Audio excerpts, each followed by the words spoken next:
یہ روایت اصلاً صحیح بخاری سے لی گئی ہے، رقم ہے 1261۔ ترجمہ ہے سیدہ عائشہ رضی اللہ عنہ سے مروی ہے کہ نبی صلی اللہ علیہ وسلم جب بیمار ہوئے تو آپ کی کسی بیوی نے اس گرجے کا ذکر کیا جو انہوں نے سرزمین حبشہ میں دیکھا تھا اور جس کا نام ماریا تھا۔ یہ صاف معلوم ہوتا ہے کہ وہ سیدہ مریم سے نسبت رکھنے والا کوئی گرجا ہوگا جس کا نام ماریا تھا۔ نبی صلی اللہ علیہ وسلم کی ازواج میں سے ام سلمہ اور ام حبیبہ چونکہ حبشہ جا چکی تھیں تو انہوں نے بھی اس گرجے کی خوبصورتی اور اس میں تصویروں کے بارے میں بیان کیا۔ نبی صلی اللہ علیہ وسلم نے یہ سنا تو اپنا سر اٹھایا اور ارشاد فرمایا، وہ اسی طرح کے لوگ ہیں کہ جب ان میں کوئی صالح آدمی مر جاتا ہے تو اس کی قبر پر کوئی عبادت گاہ تعمیر کرتے، پھر اس میں وہ صورت بنا لیتے تھے۔ یعنی یہ جو گرجوں میں تصویریں بنتی ہیں، ظاہر ہے کہ وہ بھی یا سیدہ مریم کی ہوں گی یا سیدہ مسیح کی ہوں گی، ایسے ہی ان کے بزرگ حضرات یعنی جو بڑے بڑے مذہبی پیشوا رخصت ہوئے ہوتے ہیں وہ بھی گرجوں میں دیکھی جا سکتی ہیں، ان کی قبریں، ان کی تصویریں بڑے اہتمام سے بنائی جاتی ہیں۔ تو نبی صلی اللہ علیہ وسلم نے فرمایا کہ یہ ان کے ہاں یعنی مسیحیوں کے ہاں یہ روایت ہے۔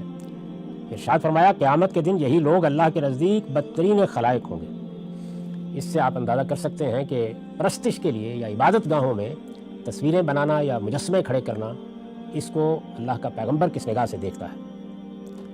یہ جو پیچھے بیان ہوا ہے کہ اس میں وہ صورت بنا لیتے تھے، تو اس کا مطلب یہ ہے کہ وہ صورت بنا لیتے تھے جس کا ذکر تم دونوں حبشہ کے گرجے سے متعلق کر رہی ہو۔ انہوں نے یہ بتایا کہ ہم نے وہ گرجا دیکھا تھا، اس میں اس طرح کی خوبصورت تصویریں لگی ہوئی تھیں، ماریا نام کا گرجا تھا۔ تو آپ نے فرمایا کہ یہ طریقہ تھا ان لوگوں کا کہ وہ اپنے بزرگوں کی اور اپنے پیغمبروں کی اور اپنے صالحین کی نہ صرف یہ کہ قبریں بنا لیتے، اور گرجوں میں ہر شخص دیکھ سکتا ہے کہ جگہ جگہ یہ قبریں بنی ہوتی ہیں اور ان پر ان کی تصویریں بھی بنا لیتے ہیں اور بعض اوقات مجسمے بھی۔ تو فرمایا کہ یہ چیز اللہ کے نزدیک ایک بڑا جرم ہے، اس لیے کہ شرک اسی سے پیدا ہوتا ہے، یہ شرک کے مظاہر میں سے ہے۔ اس پر میں نے لکھا ہے یعنی وہ بھی جو قبروں پر عبادت گاہیں بناتے، یہ فرمایا نا کہ یہی لوگ اللہ کے نزدیک بدترین خلائق ہوں گے۔ تو کیا کون لوگ مراد ہیں؟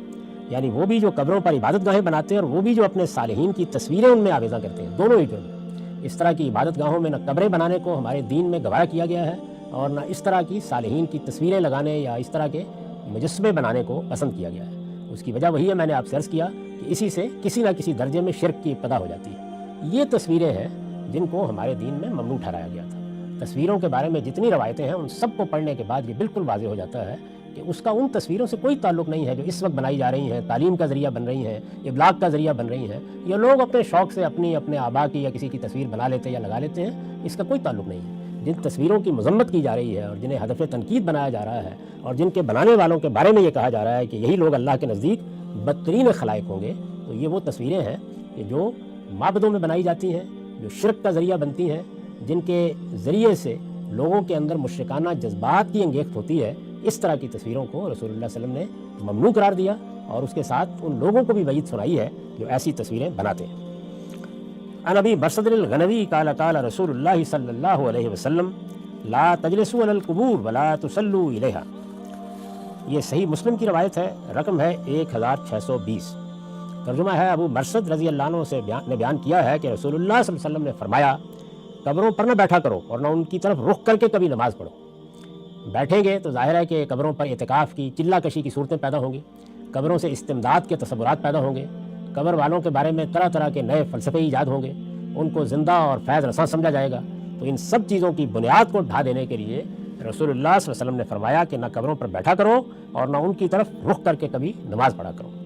میں نے لکھا ہے یہ ظاہر ہے کہ سد ذریعہ کا حکم ہے، یعنی کیوں روکا گیا ہے؟ قبر پر بیٹھے یا کسی گلی میں بیٹھے یا کسی بازار میں بیٹھے تو یہ دیکھنا پڑے گا نا کہ اگر شارع اس سے روک رہا ہے تو کیا باعث ہے، تو سد ذریعہ اس کا باعث ہے۔ سد ذریعہ یعنی ایک ایسی چیز سے روکنا کہ جو کسی برے کام کی طرف لے جا سکتی ہے۔ یہ ظاہر ہے کہ سد ذریعہ کا حکم ہے اور اس لیے دیا گیا ہے کہ یہ قبریں کسی وقت لوگوں کے لیے سجدہ گاہ نہ بن جائیں۔ یعنی پہلے تو ہو سکتا ہے کہ محبت کا جذبہ ہی لے جائے، لیکن آہستہ آہستہ وہ سارے تصورات پیدا ہو جائیں جو بدقسمتی سے یہود کے ہاں بھی پیدا ہوئے، مسیحیوں کے ہاں بھی پیدا ہوئے اور ہم مسلمان بھی ان سے محفوظ نہیں رہے،